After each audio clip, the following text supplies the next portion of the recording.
ভারত পাকিস্তান যুদ্ধ শঙ্কার মধ্যে নিজেদেরও প্রস্তুত থাকতে বললেন প্রধান উপদেষ্টা। 4 জেলায় বন্যায় ক্ষতিগ্রস্তদের ঘর বিতরণ করলেন প্রধান উপদেষ্টা।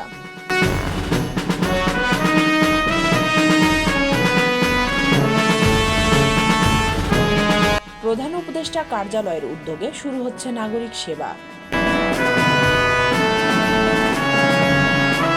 শেখ রেহানা, জয়, পুতুল, রাদওয়ান, আজমিনা সিদ্দিকের সম্পদ ক্রোকের নির্দেশ দিয়েছেন আদালত।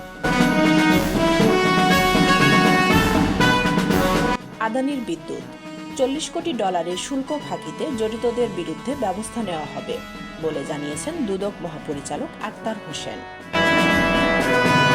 আইনি বাধ্যবাধকতায় মন্ত্রণালয়ের মতামত ছাড়াই ইশরাকের গেজেট প্রকাশ হয়েছে বলে জানিয়েছেন ইসি সানাউল্লাহ। শিল্পীদের মেধা সম্পদ সংরক্ষণে কাজ করছে সরকার বলে জানিয়েছেন শিল্প উপদেষ্টা।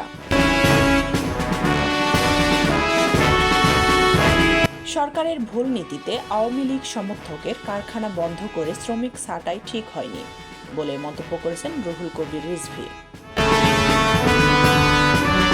নারী সংস্কার কমিশনের প্রস্তাবনা প্রত্যাখ্যান ইসলামী দলের নেতাদের।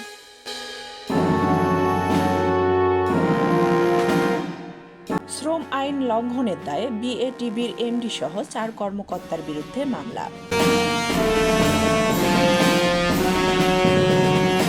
নির্বাচনের সময়সীমা নিয়ে এনসিপি গণসংহতি আন্দোলনের দ্বিমত নেই বলে জানিয়েছেন জোনায়েদ সাকি।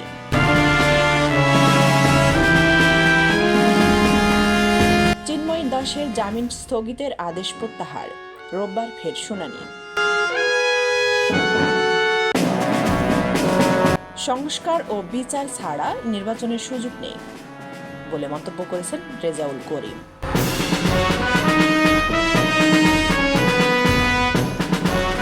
চট্টগ্রামে কর্ণফুলী নদী থেকে স্কুল ছাত্রের মরদেহ উদ্ধার।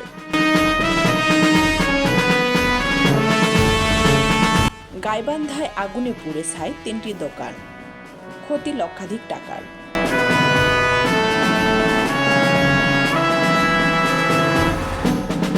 উত্তরায় অপহরণ, প্রাইভেট কার সহ 2 অপহরণকারী গ্রেপ্তার।